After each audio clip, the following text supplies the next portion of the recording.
ఉష.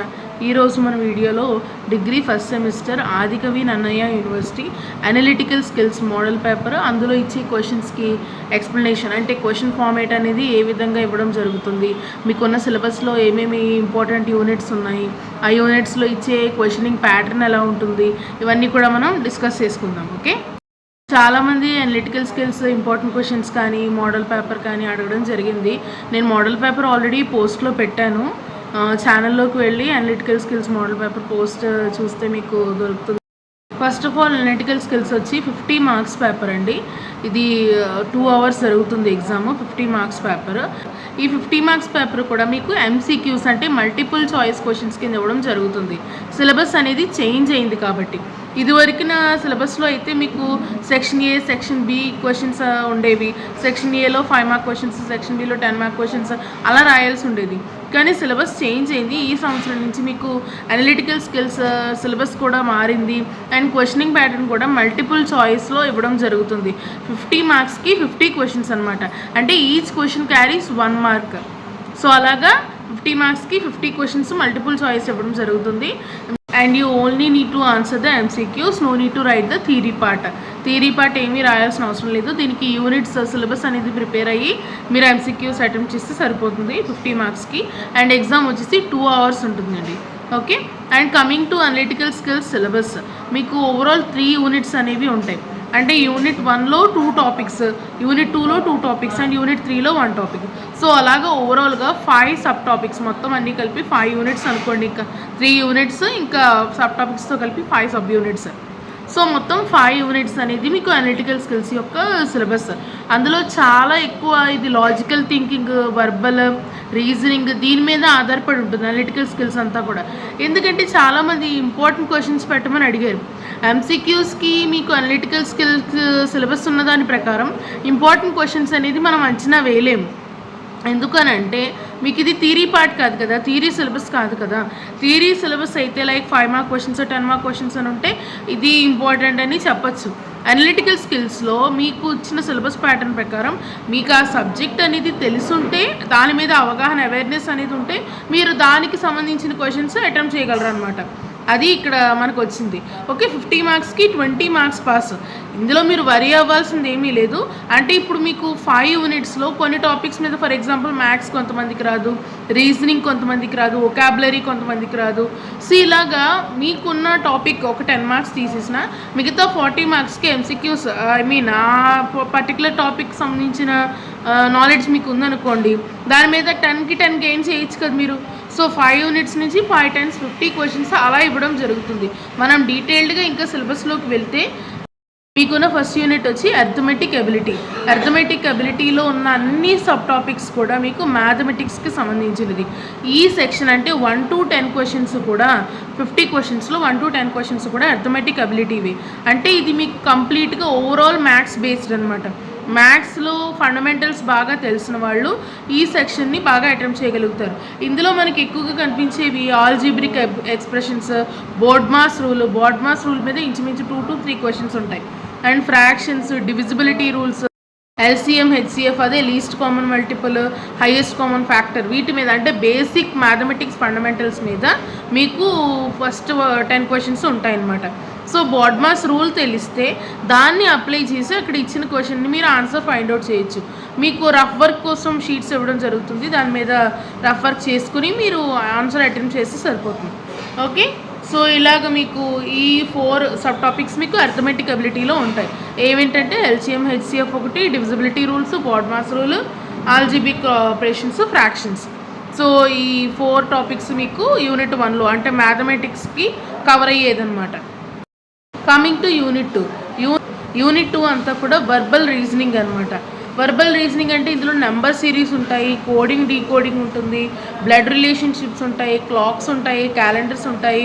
అంటే for example ఒక్కొక్క దానికి ఒక్కొక్క చెప్పుకుంటే మనం నెంబర్ సిరీస్ తీసుకున్నాం అనుకో, ఫర్ ఎగ్జాంపుల్ 2, 4, 6 (10) అడుగుతారు. నేను ఏ ఆర్డర్లో చెప్పాను మీకు అర్థం కావడం కోసం చాలా సింపుల్గా చెప్తున్నాను. 2, 4, 6 (10) అలా ఉందనుకో. సో నేను ఏ ప్యాటర్న్లో అడిగాను క్వశ్చన్, ఈవెన్ నెంబర్స్లో 2, 4, 6 (10). So in that place of question mark what number will be? అంటే ఏ క్వశ్చన్ అనేది ఉంటుంది, ఏ నెంబర్ అనేది ఉంటుంది క్వశ్చన్ మార్క్ ప్లేస్లో. 2, 4, 6 అనేవి ఈవెన్ నెంబర్స్. అంటే ఒక్కొక్క నెంబర్కి మధ్యలో 2 నెంబర్స్ గ్యాప్ కదా. 2, 4, 6 అంటే క్వశ్చన్ మార్క్ ప్లేస్లో ఏమున్నట్టు 8 ఉన్నట్టు. సో 2, 4, 6, 8. సో నెంబర్ సిరీస్ అనేవి ఈవెన్ నెంబర్స్, ఆడ్ నెంబర్స్ అవ్వచ్చు, ఫ్రాక్షన్స్ కింద అవ్వచ్చు, ఎలాగైనా ఇవ్వడం జరుగుతుంది అనమాట. సో నెంబర్ సిరీస్ క్వశ్చన్ ఒకటి. Next coding and decoding. Coding and decoding questions ఎలా ఉంటాయంటే ఆల్ఫబెటికల్ ప్యాటర్న్లో ఉంటాయన్నమాట. ఫర్ ఎగ్జాంపుల్ కంప్యూటర్ అనే పదాన్ని రివర్స్ చేసి ఇవ్వడం జరుగుతుంది. అంటే COMPUTER కంప్యూటర్ అనే పదాన్ని ఆ స్పెల్లింగ్ రివర్స్లో ఇవ్వడం జరుగుతుంది. సో సేమ్ ఒకవేళ కంప్యూటర్ అనే పదాన్ని రివర్స్లో ఈ విధంగా రాస్తే అని ఒక క్వశ్చన్ ఇచ్చి, నెక్స్ట్ ఇంకొక ఎగ్జాంపుల్ టైలర్ అనే పదము ఎలా ఇవ్వడం జరుగుతుంది. సో ఫస్ట్ ఇచ్చిన ఎగ్జాంపుల్ బట్టి మనకు అర్థమైంది కదా అదేంటో. సో ఫస్ట్ ఇచ్చిన ఎగ్జాంపుల్ని బట్టి అది ఎలా ఇచ్చాడో అర్థమైంది కదా. కంప్యూటర్ అనే పదాన్ని రివర్స్ చేసి COMPUTER అనే పదాన్ని దాని స్పెల్లింగ్ని రివర్స్లో ఇవ్వడం జరిగింది. If the computer is return in reverse then how the tailor would be return అని చెప్పి ఇవ్వడం జరుగుతుంది. నేను చాలా సింప్లర్ ఫామ్లో చెప్తున్నాను మీకు అర్థం కావడం కోసం. క్వశ్చన్స్ ఇంకొంచెం కాంప్లికేటెడ్గా కూడా ఉండొచ్చు. అయితే ఈజీ ప్యాటర్న్లో ఉంటుంది, లేకపోతే కాంప్లికేటెడ్గా ఉంటుంది, ఆర్ మేబీ మోడరేట్గా కూడా ఉండొచ్చు, చెప్పలేమన్నమాట.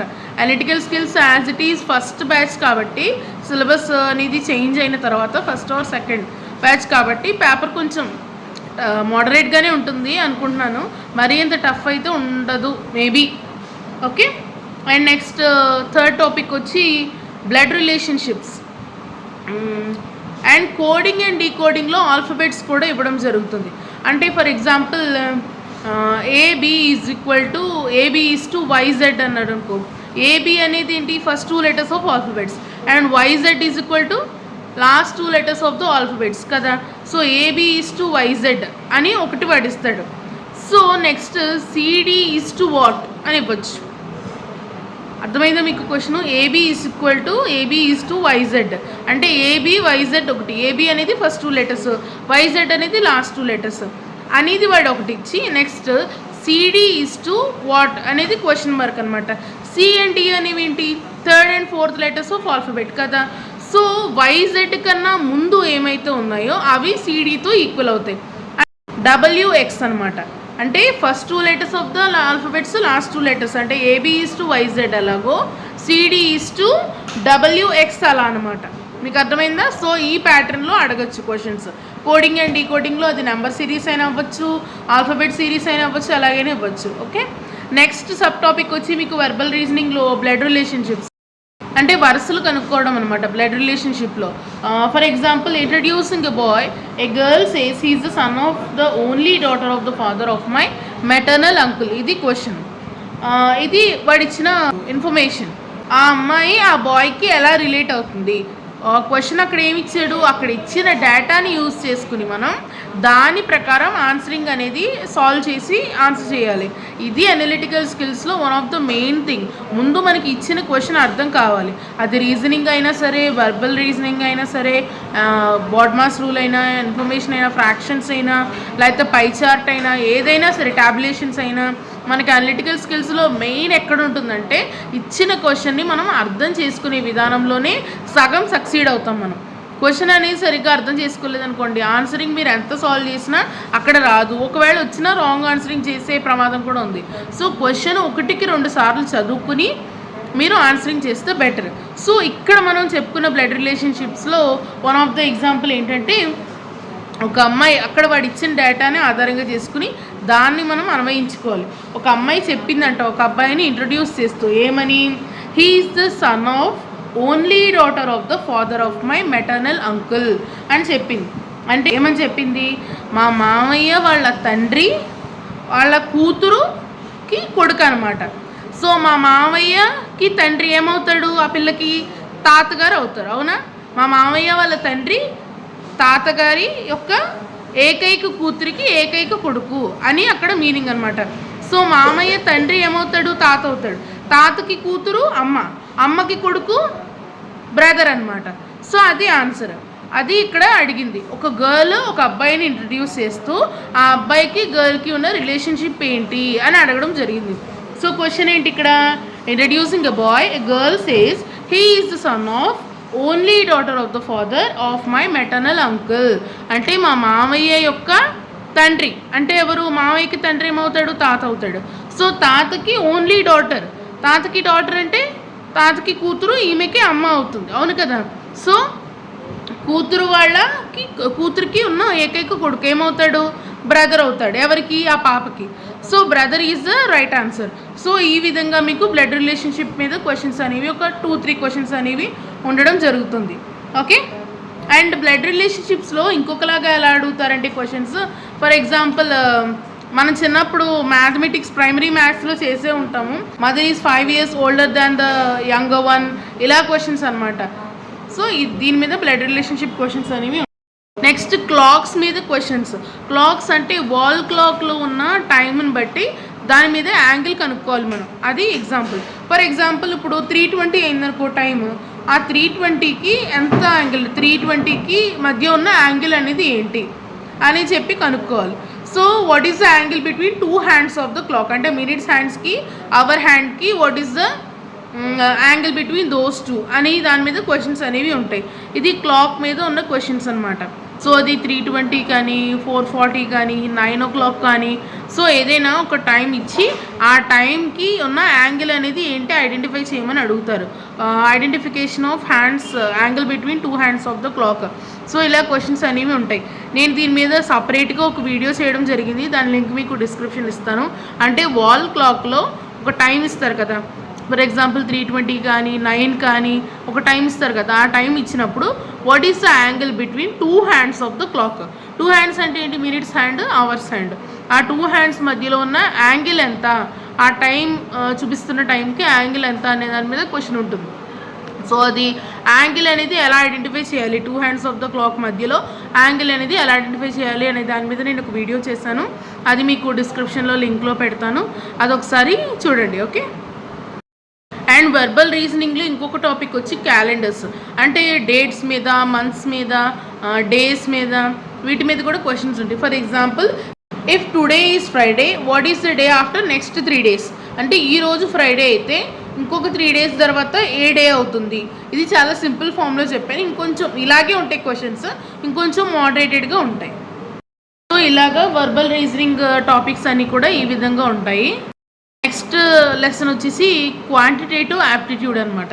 ఈ క్వాంటిటేటివ్ యాప్టిట్యూడ్ అనేది ఇంచుమించు కొంచెం మ్యాథమెటిక్స్ టాపిక్స్ లాగే ఉంటాయి. And it also covers the physics topics. అవి ఏంటంటే లైక్ క్వాంటిటేటివ్ యాప్టిట్యూడ్లో కవర్ అయ్యే టాపిక్స్ వచ్చేసి averages, ratio and proportion, problems on ages, time, distance, speed. అంటే కొన్ని ఫిజిక్స్లో ఉన్న problems like and physics related problems and mathematics ఇంచుమించు కొంచెం అలాగే ఉంటుంది. ఇందులో రేషియోస్ కనిపెట్టడము, అంటే ఒక నెంబర్లో ఉన్న డేటాని మీకు డేటా అనేది నెంబర్లో ఇవ్వడం జరుగుతుంది. దాన్ని మీరు రేషియోస్లోకి కన్వర్ట్ చేయాలి. అండ్ యావరేజ్ తీయడము, డేటా ఇచ్చి దానికి యావరేజ్ పర్సంటేజెస్ అడుగుతారు. అండ్ ఇంకొక రకంగా ఏంటంటే టైం, డిస్టెన్స్, స్పీడ్ అడుగుతారు. వెహికల్ ట్రావెల్ చేసిన డిస్టెన్స్ అండ్ స్పీడ్ని బట్టి టైం క్యాలిక్యులేట్ చేయమంటారు. సో ఈ విధంగా ప్రాబ్లమ్స్ అనేవి ఉంటాయి. అండ్ ప్రాబ్లమ్స్ ఆన్ ఏజెస్, అంటే వయస్సుల మీద, ఏజ్ మీద కూడా ప్రాబ్లమ్స్ అనేవి ఇవ్వడం జరుగుతుంది. అంటే mother is at some age, daughter is at some age, what is the difference between those 2. So ఈ విధంగా ఏజెస్ అనే వాటి మీద కూడా ప్రాబ్లమ్స్ అనేవి ఇవ్వడం జరుగుతుంది. సో ఇది క్వాంటిటేటివ్ యాప్టిట్యూడ్లో కవర్ అయ్యే టాపిక్స్ అనమాట. నెక్స్ట్ లెసన్ వచ్చేసి బిజినెస్ కంప్యూటేషన్స్ మీకున్న 4th యూనిట్. ఇందులో మీకు కవర్ అయ్యే టాపిక్స్ వచ్చేసి percentages, profit and loss, partnership, simple compound interest. అంటే డేటా ఇచ్చి దానికి ఇంట్రెస్ట్ క్యాలిక్యులేట్ చేయడం జరుగుతుంది. అండ్ పర్సంటేజెస్ క్యాలిక్యులేట్ చేయాలి. And profit and loss, partnership, వీటి మీద క్వశ్చన్స్ అనేవి ఉంటాయి.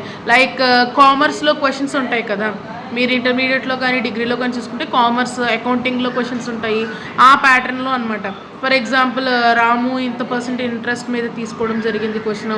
So what is the average income అని చెప్పి కానీ, లేకపోతే ఇన్కమ్ని బట్టి అతని ఎక్స్పెండిచర్ కానీ శాలరీ కానీ క్యాలిక్యులేట్ చేయమని, ఈ విధమైన క్వశ్చన్స్ అన్నీ కూడా ఇందులో ఉండడం జరుగుతుంది. మీకున్న లాస్ట్ టాపిక్ అంటే లాస్ట్ లెసన్ వచ్చేసి డేటా ఇంటర్ప్రెషన్. అంటే దీని మీద కూడా ఒక 10 క్వశ్చన్స్ అనేవి ఉంటాయి. ఇది అన్ని టాపిక్స్తో పోలిస్తే కొంచెం ఈజీ టాపిక్ అని చెప్పుకోవచ్చు. అంటే మీకు క్వశ్చన్స్ అనేవి ట్యాబులేషన్ ఫామ్లో కానీ, వెన్ డయాగ్రామ్లో కానీ, బార్ చార్ట్లో కానీ, పై చార్ట్లో కానీ మొత్తం ఇన్ఫర్మేషన్ అంతా అందులో ఇవ్వడం జరుగుతుంది. ట్యాబులేషన్స్ రూపంలో ఒక టేబుల్ కింద ఇస్తారు, మొత్తం ఇన్ఫర్మేషన్ అంతా అందులోనే ఉంటుంది. సో ఆ టేబుల్ని బేస్ చేసుకుని ఒక 5 క్వశ్చన్స్ ఇవ్వడం జరుగుతుంది. అండ్ ఆ 5 క్వశ్చన్స్కి మీరు ఆన్సరింగ్ అనేది చేయాలి. పారాగ్రాఫ్ ఇవ్వడం జరుగుతుంది. అంటే మొత్తం మీకున్న పారాగ్రాఫ్కి సంబంధించిన బార్ గ్రాఫ్ అంటే మొత్తం ఇన్ఫర్మేషన్ అంతా కూడా గ్రాఫ్ రూపంలో ఇవ్వడం జరుగుతుంది, బార్ గ్రాఫ్ రూపంలో, లేదా టాబులేషన్స్ టేబుల్ రూపంలో ఇవ్వచ్చు, పై చార్ట్ రూపంలో ఇవ్వచ్చు. ఫర్ ఎగ్జాంపుల్ ఒక స్కూల్లో ఇన్ని నెంబర్ ఆఫ్ స్టూడెంట్స్ ఉన్నారు, ఇంతమంది మ్యాథ్స్ చదువుతున్నారు, ఇంతమంది సైన్స్ చదువుతున్నారు, ఇంతమంది స్పోర్ట్స్ తీసుకున్నారు ఆబ్జెక్టివ్ కింద. సో ఇన్ఫర్మేషన్ అంతా కూడా మీకు పై చార్ట్లో ఇవ్వడం జరుగుతుంది, పర్సంటేజెస్ వేసి పై చార్ట్లో ఇచ్చి దానికి క్వశ్చన్స్ రూపంలో అడుగుతారు. ఆ పై చార్ట్ మీద బేస్ అయ్యే ఉంటాయి అన్నమాట క్వశ్చన్స్ అని, దానికి మీరు ఆన్సరింగ్ చేయాలి. అండ్ వెన్ డయాగ్రామ్స్ ఉంటాయి, లైక్ మ్యాథమెటిక్స్లో సెట్స్ టాపిక్ ఉంది కదా, అలాగా వెన్ డయాగ్రామ్స్ ఉంటాయి. సబ్ సెట్ ఏంటి, అందులో ఇంటర్సెక్షన్ ఏంటి, రెండు ఒక సెట్కి సంబంధించినవేనా. ఫర్ ఎగ్జాంపుల్ స్కూల్ స్టూడెంట్స్ ఉన్నారు, ఈ రెండు 2 సపరేట్ సెట్సా లేకపోతే రెండు కలిపి ఒకటే సెట్ కింద వస్తుందా. సో ఈ రకంగా వెన్ డయాగ్రామ్స్ మీద క్వశ్చన్స్ అనేవి ఇవ్వడం జరుగుతుంది. సో అంటే మీకు ఏం లేదు, డేటా ఇంటర్ప్రిటేషన్ అంతా కూడా it may be either Venn diagram or it may be either tabulations or it may be either pie chart కానీ, పారాగ్రాఫ్ కానీ, బార్ గ్రాఫ్ కానీ, ఏదైనా సరే మీకు ఆ ఇచ్చిన ఇన్ఫర్మేషన్ని బేస్ చేసుకునే క్వశ్చన్స్ ఉంటాయి. దాంట్లోంచే మీరు రాయాల్సి ఉంటుంది. దాంట్లో పర్సంటేజెస్ కూడా అడగచ్చు, చెప్పలేం. అంటే ఓవరాల్ మొత్తం అంతా కూడా దాని మీదే బేస్ అయి ఉండదు.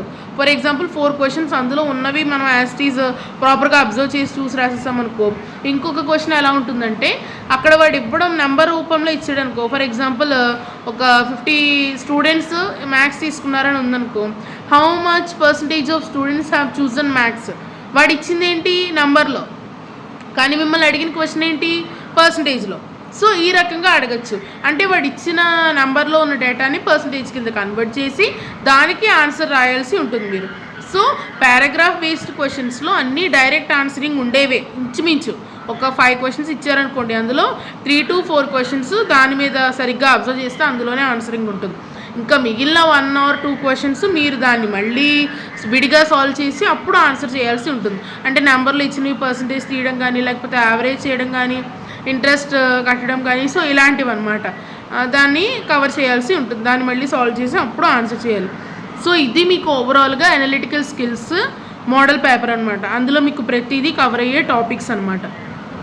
ఓకే, అండ్ మీకు అనలిటికల్ స్కిల్స్కి ఇన్ని డిఫరెంట్ టాపిక్స్ ఉండడం కారణంగా, పైగా అందులోని ఇది థియరీ బేస్డ్ కాదు ఆబ్జెక్టివ్ కారణంగా ఇంపార్టెంట్ అనేది చెప్పలేమన్నమాట. ఎందుకంటే రిపీటెడ్ క్వశ్చన్స్ అనేవి ఉండవు. Also even though it is your first batch, అంటే రీసెంట్గా స్టార్ట్ అయిన మారిన సిలబస్, రీసెంట్గా స్టార్ట్ అయిన బ్యాచ్ కాబట్టి అది రీసెంట్గా స్టార్ట్ అయిన బ్యాచ్ అయినా రిపీటెడ్ అయినా అనలిటికల్ స్కిల్స్ పేపర్ వచ్చి ఎప్పుడూ సేమ్ క్వశ్చన్స్ అనేవి రిపీట్ అయినట్టు ఎక్కడా లేవు. 50 క్వశ్చన్స్లో మహా అయితే ఒక 1 or 2 క్వశ్చన్స్ మాత్రమే రిపీటెడ్ ఉండొచ్చు. మిగతా అన్నీ కూడా యాజ్డీ క్వశ్చన్స్ ఎక్కడ ఇవ్వరు, ప్రతిదీ మార్చి ఇస్తారని ప్రాబ్లం రిలేటెడే కాబట్టి. సో ఇంపార్టెంట్ క్వశ్చన్స్ అనేది మనం చెప్పలేము. ఆ టాపిక్ మీద అవగాహన ఉంటే మీరు దానికి ఈజీగా ఆన్సర్ చేయొచ్చు. నేను ఇచ్చే టిప్ ఏంటంటే, అండ్ ఇందాక మర్చిపోయాను, కోడింగ్ అండ్ డీకోడింగ్ టాపిక్లో ఫర్ ఎగ్జాంపుల్ ఆల్ఫబెట్స్ ఉంటాయి కదా, A to Z ఆల్ఫబెట్స్, ఒక్కొక్క దానికి ఒక్కొక్క నెంబర్, అంటే 1 to 26 అనమాట. ఏకి 1, జెడ్కి 26 నుంచి, అదే ఏకి 1 నుంచి జెడ్కి 26 వరకు ప్రతిదీ A to Z ఆల్ఫబెట్స్ రాసుకుని ప్రతి దానికి నెంబర్ వేసుకుని ఉంచుకోండి. కంపల్సరీ దాని మీద క్వశ్చన్ అనేది ఉంటుంది. అంటే మీకు రఫ్ పేపర్ ఇచ్చిన వెంటనే నేను చెప్పడం అనమాట. అంటే ఏంటి, ఫర్ ఎగ్జాంపుల్ ఒక వర్డ్ ఇస్తారు, ఆ వర్డ్ని నంబర్స్లోకి కన్వర్ట్ చేసి వాళ్ళు ఇవ్వడం జరుగుతుంది. దానికి ఇంకొక వర్డ్ ఇచ్చి దానికి నెంబర్ క్రియేట్ చేయమంటారు. ఫర్ ఎగ్జాంపుల్ హర్యానా అనే పదానికి నేను మీకు పిక్ పెడతాను. హర్యానా అనే పదము ఒక నెంబర్లో ఇచ్చి దీన్ని ఇలా రాస్తే ఢిల్లీ అనే పదాన్ని ఎలా రాయొచ్చు అని అడగడం జరుగుతుంది. అంటే నెంబర్స్ అన్నీ యాజ్ ఇట్ ఈజ్ ఇస్తాడో ఇవ్వడం అనేది మనం చెప్పలేం. అంటే కొన్ని అప్ టు I వరకే, A to I వరకే కదా సింగిల్ నెంబర్స్. తర్వాత జే నుంచి అన్ని డబల్ నెంబర్సే. మరి డబల్ నెంబర్ని ఎలా రాస్తారు అనేది అని అంటే అక్కడ వాడు ఇచ్చిన ఎగ్జాంపుల్ని చూడాలన్నమాట. మనం డబల్ నెంబర్ ఎలా రాస్తాడు అనేది. ఫర్ ఎగ్జాంపుల్ హర్యానా అనే పదం ఉంది, అందులో ఆర్ అనే పదానికి నెంబర్ ఎంత యాక్చువల్గా 18 కదా, కానీ వాడు ఇచ్చిన నెంబర్ ఏంటి 9 అనమాట. సో దాన్ని మనం ఎలా తీసుకోవచ్చు, మనకు ఒరిజినల్ నెంబర్ తెలుసు కాబట్టి వాడు ఇచ్చిన నెంబర్ కూడా తెలుసు. ఒరిజినల్ నెంబర్ 6కి వచ్చి 18, వాడు ఇచ్చిన నెంబర్ 9, అంటే మనం ఎలా తీసుకోవాలి దీన్ని. సో ఒరిజినల్ నెంబర్ని హాఫ్ చేశాడు, సగం చేశాడు. సో 18లో సగం ఎంత 9 అనమాట. సో ఈ విధంగా మనం డబల్ డిజిట్ని సింగిల్ డిజిట్ కింద మార్చుకుని సేమ్ అదే ఫార్ములా మనం వాడు అడిగిన క్వశ్చన్కి ఢిల్లీ అయితే ఢిల్లీ, రాజమండ్రి అయితే రాజమండ్రి, ఏదైనా సరే అప్లై చేయాల్సి ఉంటుంది. అండ్ ఎప్పుడు కూడా అలాగే ఇస్తాడని మళ్ళీ రూల్ లేదు. హాఫ్ చేయొచ్చు, లేకపోతే దాన్ని ఇంకా తగ్గించేయచ్చు, ఈవెన్ నెంబర్ చేయొచ్చు, వాడి ఇష్టం అనమాట. వాడు ఫాలో అయిన ప్యాటర్న్నే మనం కూడా ఫాలో అయితే అప్పుడు మనకి ఆన్సర్ అనేది వస్తుంది. ఓకే, సో ఈ విధంగా కోడింగ్ అండ్ డీకోడింగ్ క్వశ్చన్స్ అనేవి ఉంటాయి. ఇది మీకు ఓవరాల్ అనలిటికల్ స్కిల్స్ యొక్క మోడల్ పేపర్. ఓకే, మీకు అర్థమైందని అనుకుంటున్నాను. క్లాక్ వీడియో ఒకసారి చూడండి, మీకు డిస్క్రిప్షన్లో లింక్ పెడతాను. యాంగిల్ అనేది 2 హ్యాండ్స్ ఆఫ్ ద క్లాక్ మధ్య యాంగిల్ అనేది ఎలా ఐడెంటిఫై చేయొచ్చు, దాని మీద సపరేట్ వీడియో అనేది పెడతాను. ఒకసారి డిస్క్రిప్షన్లో ఉంటుంది లింక్, ఒకసారి వెళ్ళి చూడండి. అనలిటికల్ స్కిల్స్ మీద మీకు ఒక అవేర్నెస్ అనేది వచ్చింది అనుకుంటున్నాను. ఇది ఇంపార్టెంట్ క్వశ్చన్స్ అనేది అసలు చెప్పడం సాధ్యం కాదు.